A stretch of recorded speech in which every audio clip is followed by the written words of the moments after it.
আবার কিছু মাওলানা বলছে যে নবী কোনো সাহায্য করতে পারে না।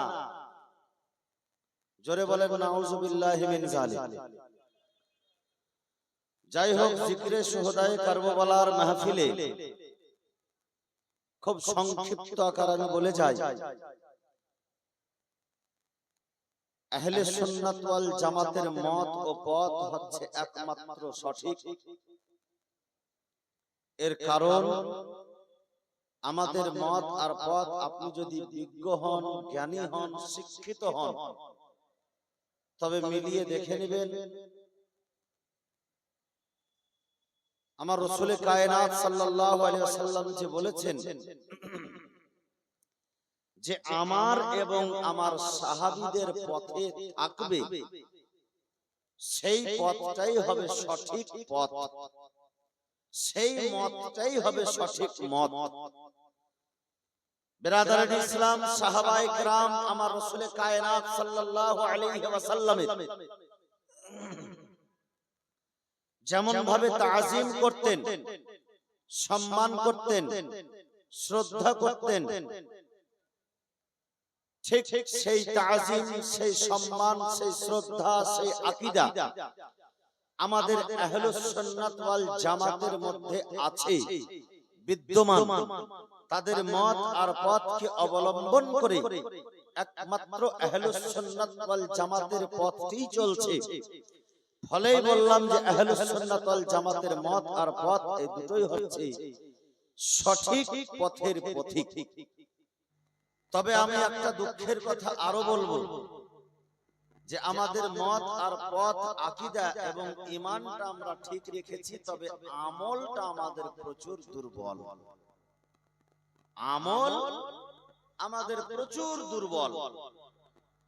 যেই আমলটা আমাদের দুর্বল হওয়ার কথা নয়, অথচ এই আমলটা আমাদের প্রচুর দুর্বল। আর এই আমলটা দুর্বল, এর পিছনেও কিছু সংখ্যক আলিম সম্প্রদায় দোষী।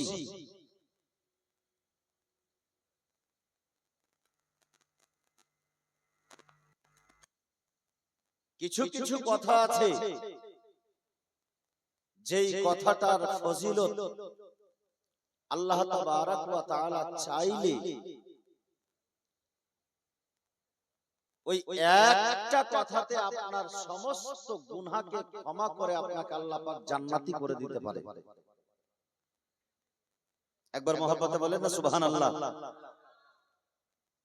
এই যে আমরা সুবহানাল্লাহ বললাম, এই সুবহানাল্লাহ বলাটা হযরতে দাউদ আলাইহিস সালাম আল্লাহর কাছে প্রার্থনা করেছিলেন, হে রব্বুল আলামিন, কাল কিয়ামত সংগঠিত হবে, কিয়ামতের দিন হবে, আর সেই কিয়ামতের দিনে দাঁড়ি পাল্লা হবে, মিজান কায়েম হবে। সেই মিজান কায়েম যে হবে, তো সেই মিজান, সেই দাঁড়ি পাল্লা, সেই তারাজু আমি দেখতে চাই। কে বলেছিলেন? হযরতে দাউদ আলাইহিস সালাম। হযরতে দাউদ আলাইহিস সালাম হচ্ছেন একজন নবী, আর আল্লাহ পাকের দরবারে যখন কোন নবী দোয়া করে, তো নবীগণ হন মুস্তাজাবুদ দাওয়াত। নবীগণের দোয়া আল্লাহর কাছে কবুল হয়। তো সেই দোয়াটা আল্লাহ পাক কবুল করেছেন।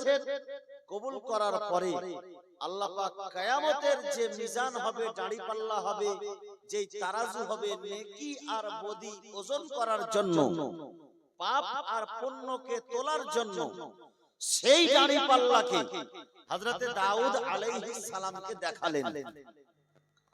হযরতে দাউদ আলাইহিস সালাম সেই দাঁড়ি পাল্লা দেখে নেওয়ার পরে বলছেন, হে রব্বুল আলামিন, এই তারাজু, এই দাঁড়ি পাল্লা এতটাই বড়, এতটাই প্রশস্ত, এতটাই বিশাল, যে এই দাড়িপাল্লার একটা পাল্লাতে যদি 7 তাবাক আসমান আর 7 তাবাক জমিনকে রেখে দেওয়া হয়, তবুও সেই দাড়িপাল্লার একটা পাল্লা পূর্ণ হবে না। জোরে বলুন সুবহানাল্লাহ। কথাটা খুব লক্ষ্য করে শুনবেন, পূর্ণ হবে না। সেই পূর্ণতা যে হবে না, এত বিশাল যে দাড়িপাল্লা, তারাজুর মধ্যে দুটা পাল্লা থাকে না, একটা পাল্লাতে 7 তাবাক আসমান ও জমিন রেখে দেওয়া যাবে।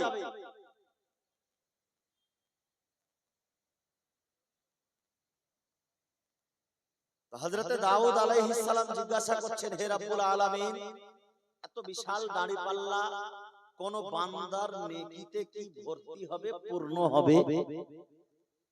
তো আমার আল্লাহ পাক বলছেন, হে দাউদ শোনো, আমার আখেরি নবীর উম্মতেরা আমাকে মুহাব্বত করে যদি একবার সুবহানাল্লাহ বলে, জোরে বলুন সুবহানাল্লাহ, একবার যদি সুবহানাল্লাহ বলে, তো আমি চাইলে তার একবার সুবহানাল্লাহ বলাতে আমি এই দাড়িপাল্লাকে নেকিতে ভরে দিতে পারি। জোরে বলুন সুবহানাল্লাহ। তো এই হাদিসে পাকের মধ্যে এই হাদিসখানা যে এসেছে, এবার আমি যদি আপনাকে বলি যে শুধু সুবহানাল্লাহ বলো, তোমার বেড়া পার হয়ে যাবে, আর নামাজ পড়া লাগবে না, রোজা করা লাগবে না, যাকাত দেওয়া লাগবে না, হজ করা লাগবে না। লাগবে কি লাগবে না ভাই? লাগবে।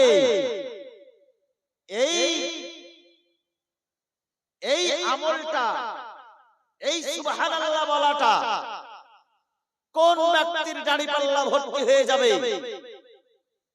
যেই ব্যক্তি আল্লাহ তাবারাক ওয়া তাআলার নেক বান্দা, মুমিন বান্দা, যেই ব্যক্তি আল্লাহ তাবারাক ওয়া তাআলার হুকুম পালন করে, পাঁচ ওয়াক্তের নামাজ আদায় করে, যেই ব্যক্তি রাসূলুল্লাহর মুহাব্বতে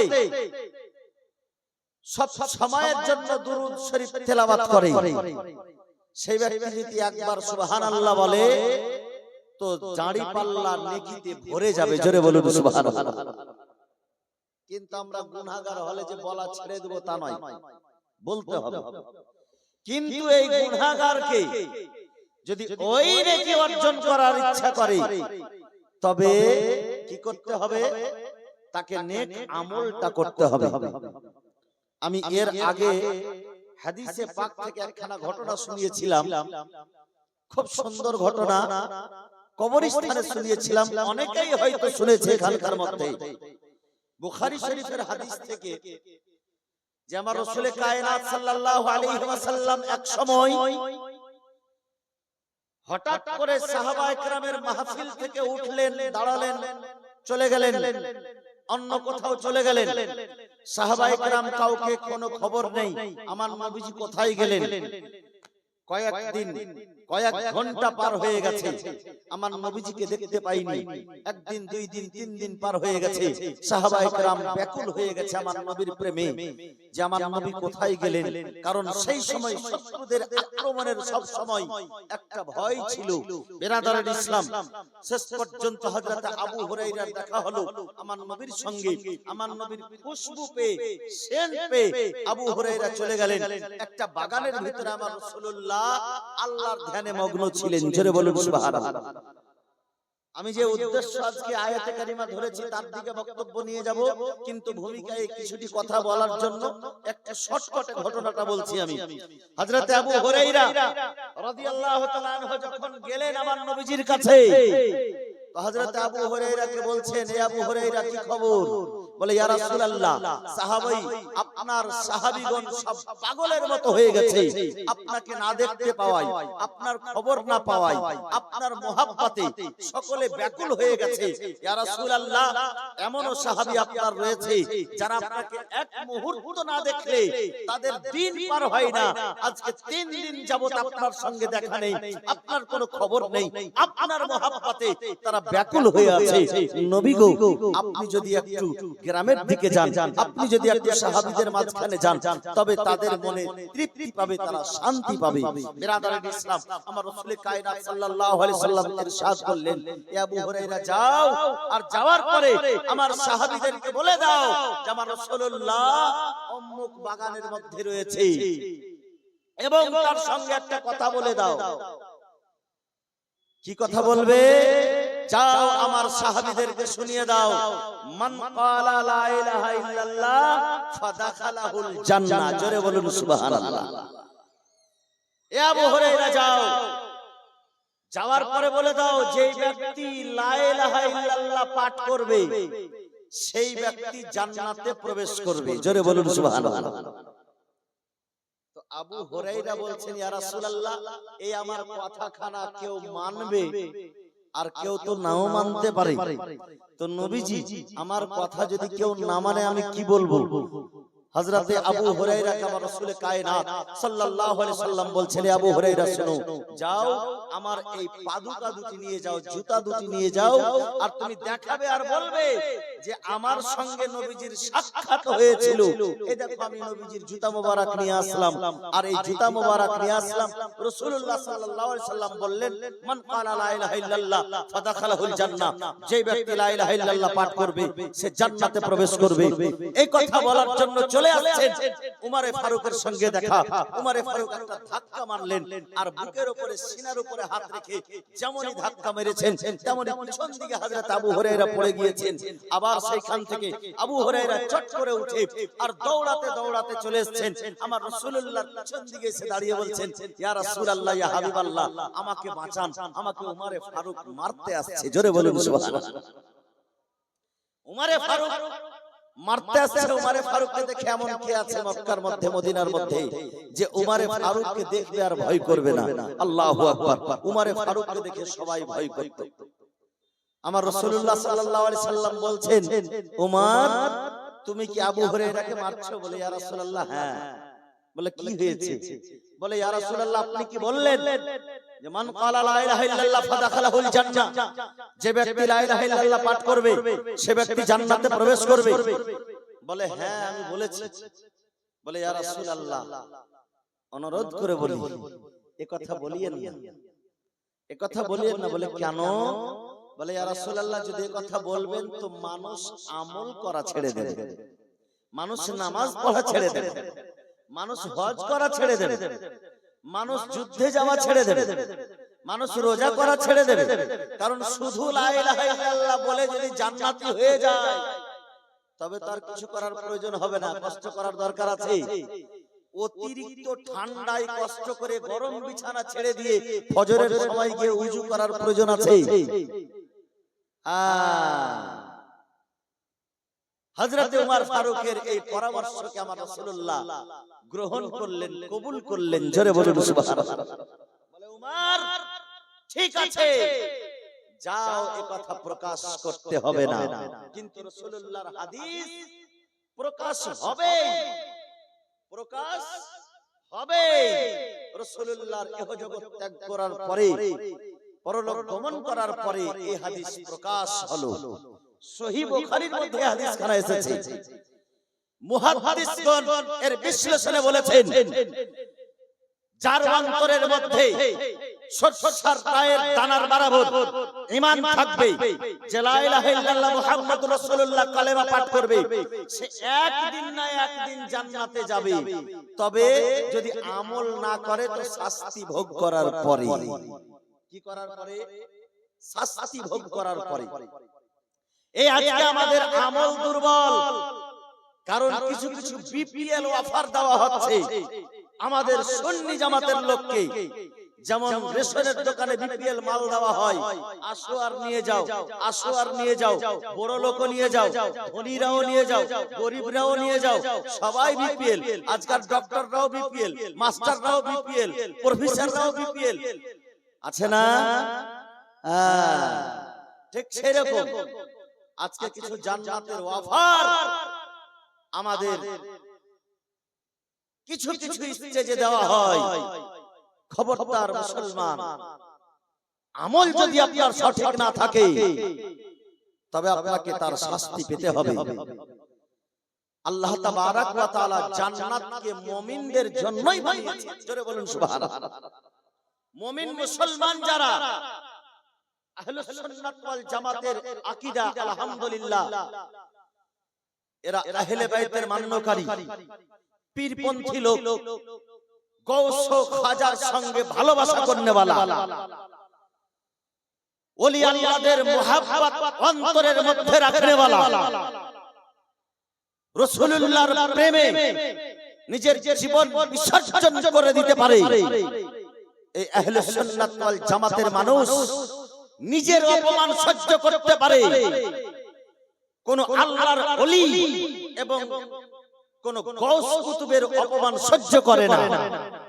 আহলে সুন্নাত ওয়াল জামাতের মানুষ নিজের বাবার অপমান সহ্য করতে পারে, কিন্তু রাসূলে পাকের অপমান সহ্য করতে পারে না। জোরে বলুন সুবহানাল্লাহ। তো এদের মধ্যে ঈমান আছে, আর যারা ঈমানদার আছে তাদের জন্য জান্নাত আছে। জান্নাত মুমিনদের জন্যই, মুসলমানদের জন্যই। কিন্তু মুসলমান, আল্লাহু আকবার, যেই রাসূলুল্লাহ আমার বলেছেন, যেই নবীজি আমার বলেছেন যে জান্নাত মুমিনদের জন্য, জান্নাত মুসলমানের জন্য, সেই রাসূলুল্লাহই বলতেছেন যে যদি নামাজ না পড়ো তবে শাস্তি হবে, যদি নামাজ না পড়ো কবরে শাস্তি হবে, নামাজ না পড়ো হাসরে শাস্তি হবে, নামাজ না পড়ো জাহান্নামে এক ওয়াক্তের নামাজের জন্য 80 হুকমা তোমাকে জ্বলতে হবে। এই বেরাদারের ইসলাম। তো নবীর ওই অফারের কথাটা নিলাম, আর এইদিকে আমলের কথাটা নেব না। তো অফারটা পাওয়া যাবে যাবে না, আমলটা সঠিক রাখেন, অফারটা আপনার কাছে ঠিক চলে আসে। আজকে বিএসএনএল সিমে অফার বেরিয়েছে, দেখছেন আপনারা তো, বিএসএনএল সিমে অফার বেরিয়েছে। আপনি জিওর সিম ব্যবহার করে বিএসএনএল এর অফার উপভোগ করব মনে করবেন, পাওয়া যাবে? এটা পাগলামি হবে না? আপনি জিওর সিম ব্যবহার করবেন আর বিএসএনএল এর অফার নেবেন, হয়? হবে না। বিএসএনএল এর সিম নিতে হবে, তারপরে বিএসএনএল এর অফারটা পাবেন। বিরাদারান ইসলাম, রাসূলে পাকের মুহাব্বতের যে অফার আমরা পেয়েছি, আহলে বাইতের মুহাব্বতের যে অফার আমরা পেয়েছি, সেই আহলে বাইতকে মুহাব্বত করার মানে হলো এটা, তার অনুকরণ করতে হবে, তার অনুসরণ করতে হবে, তার অনুধাবন করতে হবে, তাকে মেনে চলতে হবে। বিরাদারান ইসলাম, সেই রাসূলে পাককে যদি আপনি সঠিকভাবে মেনে চলতে পারেন, অফার আপনার বাড়িতে চলে আসবে। জোরে বলুন সুবহানাল্লাহ। নারে তাকবীর, নারে তাকবীর। আলাইহি হাজরান ইল্লাল মাওয়াদ্দাতা ফিল কুরবা। আমার আল্লাহ পাকের সাথ করেন, হে আমার প্রিয়তম হাবিব, তোমার জন্য সবকিছু পেয়েছে তোমার উম্মত উম্মতিরা। আমরা নবীর জন্য সবকিছু পেয়েছি কিনা? নবীর জন্য ঈমান পেয়েছি, নবীর জন্য কোরআন পেয়েছি, নবীর জন্য পৃথিবী পেয়েছি, নবীর জন্য দুনিয়াতে আসতে পেয়েছি। আল্লাহ পাক বলেন যে আমি যদি আমার নবীকে সৃষ্টি না করতাম, পৃথিবী সৃষ্টি করতাম না, জান্নাত জাহান্নাম কিছুই সৃষ্টি করতাম না। বিরাদারান ইসলাম, বোঝা গেল যে আমার নবী যদি না আসতেন দুনিয়ায়, তবে কিছুই সৃষ্টি হতো না, আমরাও আসতে পেতাম না, গাছপালা তৈরি হতো না, খাল বিল তৈরি হতো না, নদ নদী তৈরি হতো না, আকাশ পর্বত তৈরি হতো না। বিরাদারান ইসলাম, এক কথায় জান্নাত জাহান্নাম পর্যন্ত তৈরি হতো না। আল্লাহ যে এক, এ কথার প্রকাশ হতো না। একমাত্র নবীর জন্য সবকিছুই তৈরি হয়েছে। বোঝা গেল নবীর জন্য এই পৃথিবী পেয়েছি, নবীর জন্য জীবন পেয়েছি, নবীর জন্য ঈমান পেয়েছি, নবীর জন্য কোরআন পেয়েছি, নবীর জন্য কলেমা পেয়েছি, নবীর জন্য কবরে যাওয়ার পরে নবীর জন্য পরিত্রাণ পাবো, হাসরের মাঠে নবীর জন্য পরিত্রাণ পাবো, নবীর শাফাআতে পরিত্রাণ পাবো, নবীর মুহাব্বতে পরিত্রাণ পাবো, পুলসিরাতের রাস্তায় নবীর মুহাব্বতে পার হতে পারবো, নবীর ভালোবাসায় হাউজে কাউসার পান করতে পাবো। এই বিরাদারান ইসলাম, নবীর ওসিলায় সবকিছুই পেয়েছি, কিন্তু আমার রাসূলুল্লাহ বলতেছেন যে এর পরিবর্তে, এর বিনিময়ে আমি তোমাদের কাছে কোনো টাকা পয়সা চাই না, কোনো উজরত চাই না, কোনো মূল্য চাই না, শুধু আর শুধুমাত্র আমার আহলে বাইতের ভালোবাসা চাই। জোরে বলুন সুবহানাল্লাহ। আহলে বাইতের প্রেম কেমন হওয়া উচিত? আল্লাহু আকবার।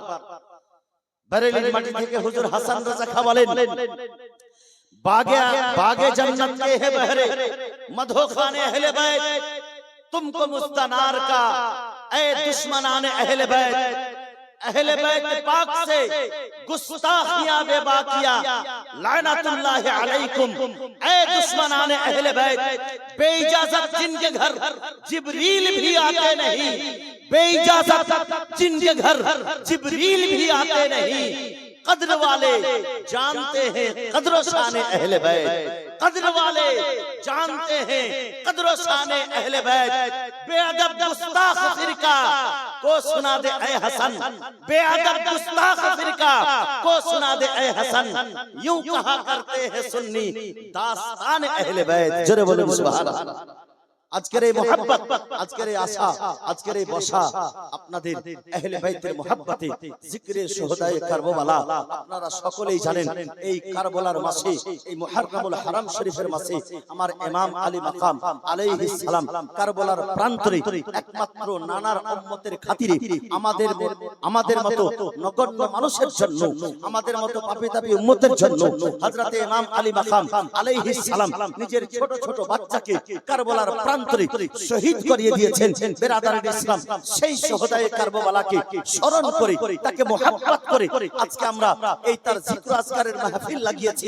এই বেরাদারান ইসলাম যাকে খুশি করার জন্য, যেই হুসাইনকে খুশি করার জন্য হযরতে জিবরাইল জান্নাত থেকে পোশাক নিয়ে আসে, যেই হুসাইনকে খুশি করার জন্য বনের হরিণী নিজের বাচ্চাকে নিয়ে চলে আসে, যেই হুসাইনকে খুশি করার জন্য সুবহানাল্লাহ আল্লাহর পক্ষ থেকে আমার রাসূলুল্লাহর উপরে ওহী চলে আসে সুবহানাল্লাহ।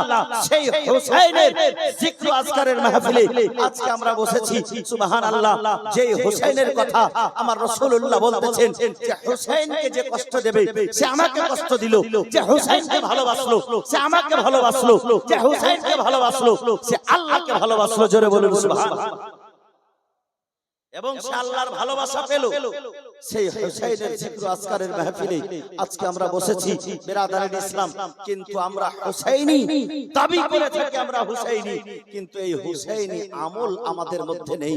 আমার ইমাম হুসাইন আলাইহিস সালাম সুবহানাল্লাহ যেই পথ আমাদেরকে দেখিয়ে গেছেন সুবহানাল্লাহ, এখন পর্যন্ত ইতিহাসের পাতায় রয়েছে, কাল কিয়ামতের সকাল পর্যন্ত এই হুসাইনের পথটি থাকবে ইনশাআল্লাহ।